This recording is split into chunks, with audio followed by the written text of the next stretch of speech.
You're kicking back in your favorite recliner, the glow of a cozy lamp lighting up the room, and the evening settling in with that perfect kind of quiet.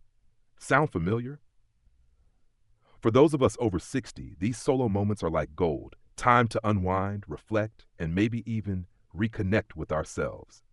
But what about those private sparks of desire, those little whispers of wanting to feel close, even when you're flying solo? If you're single, whether by choice, by loss, or by one of life's curveballs, those feelings can feel exciting, but maybe a bit intimidating. Well, stick with me, because today we're diving into something rarely talked about, but oh so important: how to embrace safe solo intimacy for seniors over 60 with confidence, comfort, and maybe even a little swagger. Let's meet John, a 68-year-old from Tucson who found his way back to joy after loss. And trust me, his story might just inspire you to explore your own. So don't click away. This is a conversation you won't want to miss. Let me introduce you to John, a 68-year-old retiree from Tucson, Arizona. John's story might just resonate with many of you.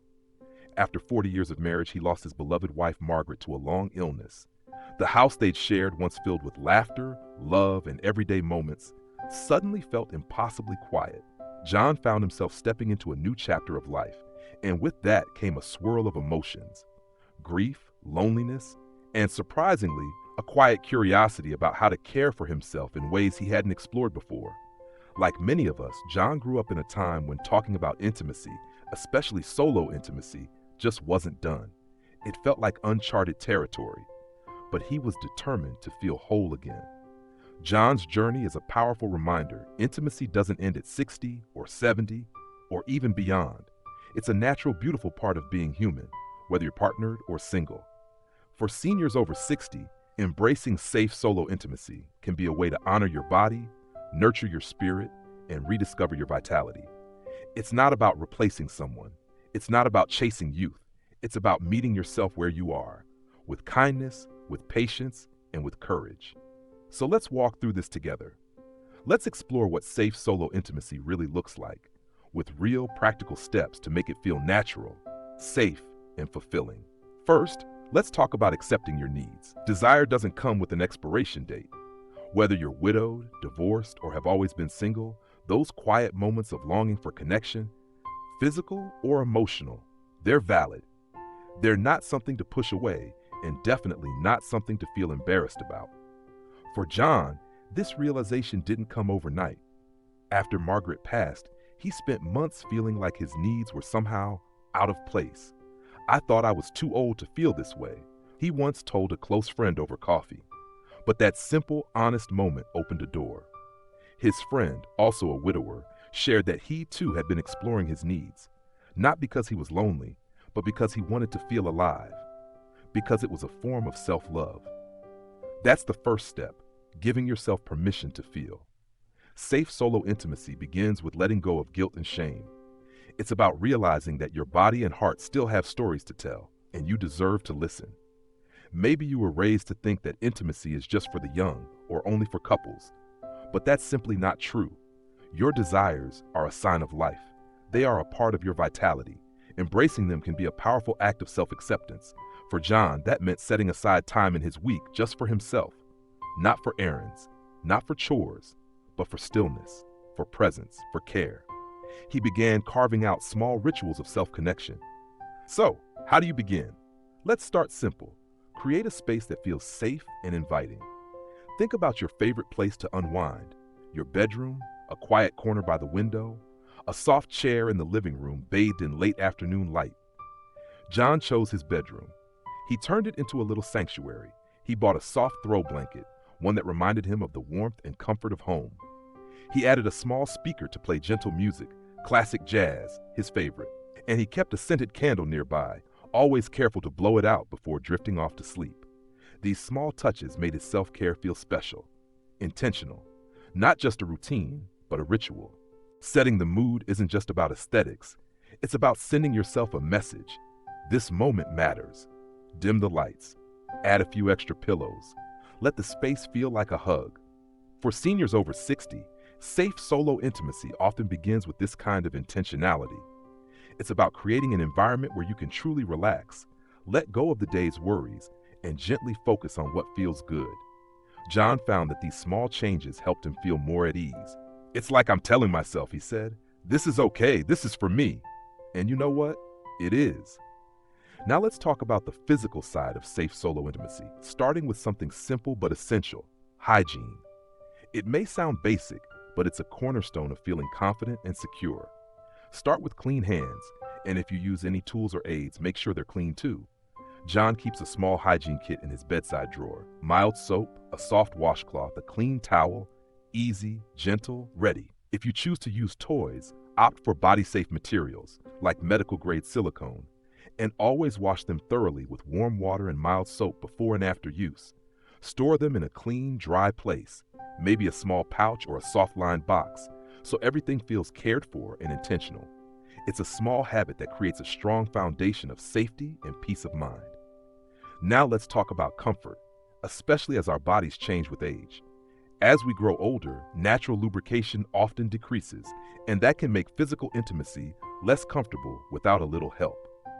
This is where lubricants come in. A good water-based or silicone-based lubricant, free of parabens, glycerin, or harsh additives, can make all the difference. John was hesitant at first. He'd never used anything like that before, but after a quiet conversation with his doctor, he felt reassured. "She recommended a brand that was gentle on my skin," he shared, "and it made everything feel so much easier." Apply it generously, and don't be afraid to explore, to see what feels best for you. It's a small step that can truly transform your experience, making safe solo intimacy feel more comfortable, more natural, and yes, more enjoyable.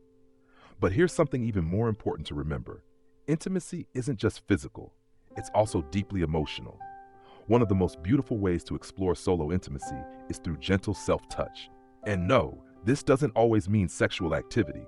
Sometimes it's as simple as wrapping your arms around yourself, giving your shoulders a light hug, and breathing deeply.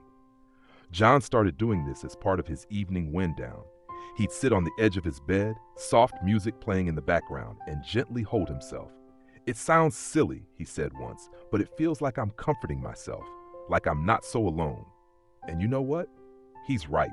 That kind of touch, even the smallest gesture, can release oxytocin, the hormone that brings feelings of calm, connection, and emotional ease. Try it yourself. Run your hands softly down your arms. Massage the back of your neck. Place your hands over your heart and feel the warmth of your own presence. These quiet, caring moments remind you you're worthy of tenderness. You're worthy of care. And you don't need anyone else's permission to feel good, just your own. As we age, our bodies may present new challenges. Maybe arthritis makes certain movements harder, or fatigue sets in more quickly. And that's okay. Safe solo intimacy for seniors over 60 isn't about pushing limits.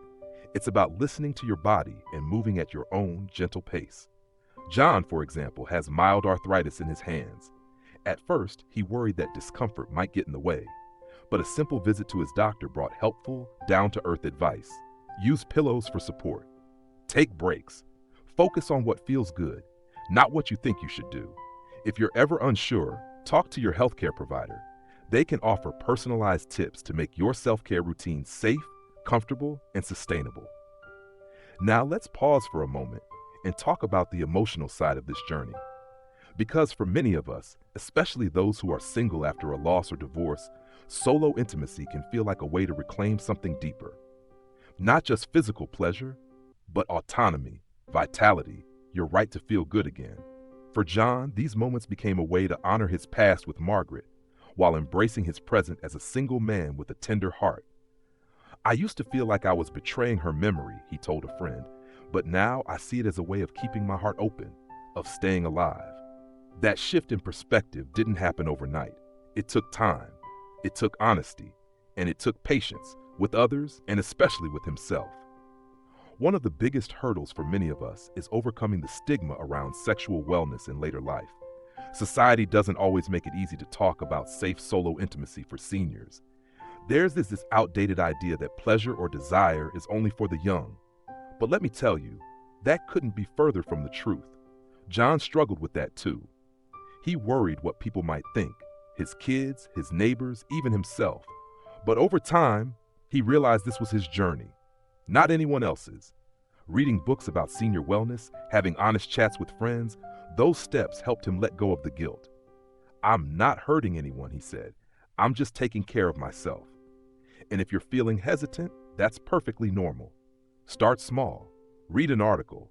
Talk to a trusted friend. Mention it during your next doctor's visit.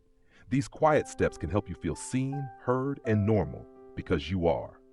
Safe solo intimacy for seniors over 60 isn't about grand gestures. It's about small, meaningful moments that remind you you are alive, you are worthy, and you are still deeply connected to the person you've always been. As you explore, you may find that these moments bring unexpected gifts. For John, his self-care ritual became a quiet source of emotional strength. He began to feel more comfortable in his own skin, more at peace with his solitude. It's like I'm learning to be my own friend, he said, and really, that's the power of it. Safe solo intimacy isn't just about physical touch, it's about nurturing your whole self. It's about saying, I'm here, I'm human, and I deserve to feel good. So, where do you go from here? If you feel ready, take one small step, just one. Maybe you buy a soft new blanket to make your space more cozy. Maybe you pick up a gentle lubricant or try giving yourself a quiet hug before bed. Listen to your body, honor your pace, and create a routine that feels true for you. And if you're ever unsure, ask your doctor. You deserve clarity. You deserve peace of mind. This is your journey, and there's no right or wrong way to begin, just the way that honors who you are today. John's story is just one example, but it's a reminder that you are not alone. Across the country, in big cities, in quiet towns, in places like Tucson and beyond, seniors over 60 are finding new ways to connect with themselves, with tenderness, and with courage. Safe solo intimacy for seniors isn't just a practice, it's a celebration of everything you are and everything you've lived through, with all the wisdom and strength you carry. As we close today, I want to leave you with this. Your desires matter. Your body matters. Your heart matters. Take that first small step. Let it be a gift to yourself. Thank you for being here, for listening, for opening your heart to this conversation. If this message meant something to you, please give it a like and subscribe to the Health Revival. It helps us reach more people who might need these words, just like you. Until next time, take care of yourself, gently, kindly, and may God bless you always.